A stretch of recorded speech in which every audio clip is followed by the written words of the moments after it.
আসসালামু আলাইকুম বন্ধুরা, আশা করি আপনারা সকলেই ভালো আছেন আর আপনারা শুনছেন ইসলামিক গল্পের আসর।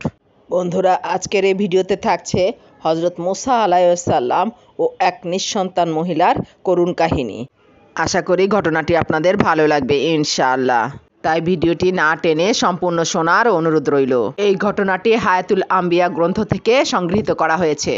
একদা আল্লাহর নবী হজরত মুসা আলাইহিসসালাম আল্লাহর সাথে সাক্ষাৎ করার জন্য তুর পাহাড়ে যাচ্ছিলেন।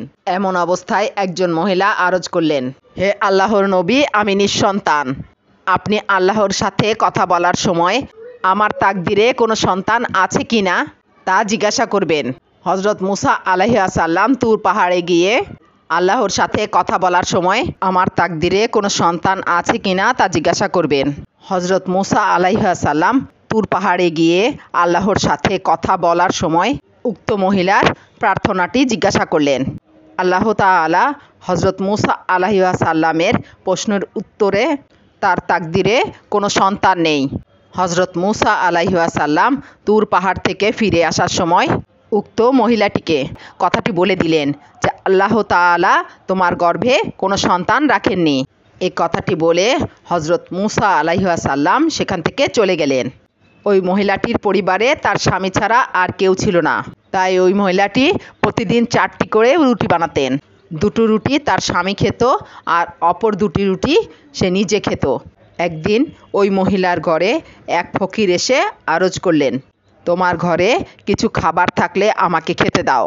ফকিরের কথা শুনে মহিলাটি স্বামীর 2টি রুটি সহ নিজের 2টি রুটিও ফকিরকে দিয়ে দিলেন। ফকির তখন রুটিগুলো খেয়ে আল্লাহর কাছে দোয়া করলেন, হে আল্লাহ, তুমি ওই মহিলার মনের আশা পূরণ করে দাও। আল্লাহ তাআলা তখন ওই ফকিরের দোয়া কবুল করে নিলেন এবং ওই মহিলাকে 4টি সন্তান দান করলেন।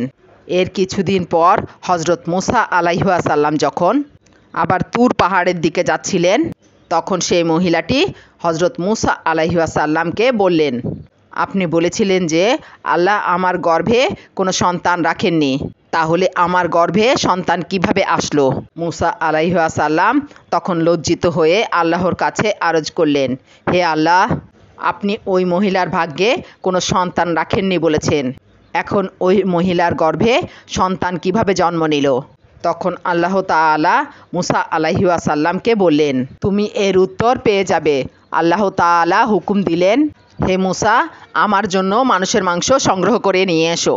হজরত মুসা আলাইহিসসালাম ছুরি ও থালা নিয়ে বের হয়ে গেলেন এবং দিনভর মিশরের কায়রো শহরের প্রতিটি মানুষের কাছে আল্লাহর জন্য মাংস চাইলেন, কিন্তু কোনো মানুষ নিজের শরীর থেকে আল্লাহর জন্য মাংস দিলেন না, বরং মুসা আলাইহিসসালামকে উপহাস করলেন এবং বললেন, হে মুসা, আপনি পাগল হয়েছেন নাকি? আল্লাহ কি কখনো মানুষের মাংস চাইবেন? হজরত মুসা আলাইহিসসালাম ভগ্ন হৃদয়ে পেরেশান হয়ে ঘরে ফিরে আসছিলেন। পথের মধ্যে ওই ফকির মুসা আলাইহিসসালামকে পেরেশানি অবস্থায় দেখে কি ঘটনা ঘটেছে তা জানতে চাইলেন। মুসা আলাইহিসসালাম ওই ফকিরের শরীরের অবস্থা দেখে ওই ফকিরকে পাত্তা দিল না, কিন্তু ফকির বারবার জানতে চাইলে মুসা আলাইহিসসালাম বললেন, আল্লাহর কাছে মানুষের মাংসের প্রয়োজন, কিন্তু এই শহরের মানুষ নিজের শরীর থেকে মাংস দিতে রাজি হয়নি। মুসা আলাইহিসসালামের এই কথা শুনে ফকির আর দেরি না করে সঙ্গে সঙ্গে নিজের শরীরের বিভিন্ন স্থান থেকে মাংস দিয়ে দিলেন, কারণ আল্লাহ তো বলেননি কোন জায়গার মাংস তার লাগবে। হজরত মুসা আলাইহিসসালাম ওই ফকিরের শরীরের মাংস আল্লাহ তাআলার কাছে নিয়ে গেলেন। আল্লাহ তাআলা তখন হজরত মুসা আলাইহিসসালামকে বললেন, হে মুসা, তুমি তো একজন মানুষ, তোমার শরীর থেকে তো আমাকে মাংস দিতে পারতে, কিন্তু যে মানুষটি এত দুর্বল, এত রুগ্ন, সে নিজের শরীরের কথা চিন্তা না করে শরীরের সব জায়গা থেকে আল্লাহর জন্য মাংস দিয়ে দিতে পারে, তার প্রার্থনা কিভাবে আমি কবুল না করে থাকতে পারি? যে আল্লাহর জন্য ফানাফিল্লা, তার জন্য আমি আল্লাহ সব কিছু করতে পারি। তো বন্ধুরা, কেমন লাগলো এই ঘটনাটি কমেন্ট করে অবশ্যই জানাবেন।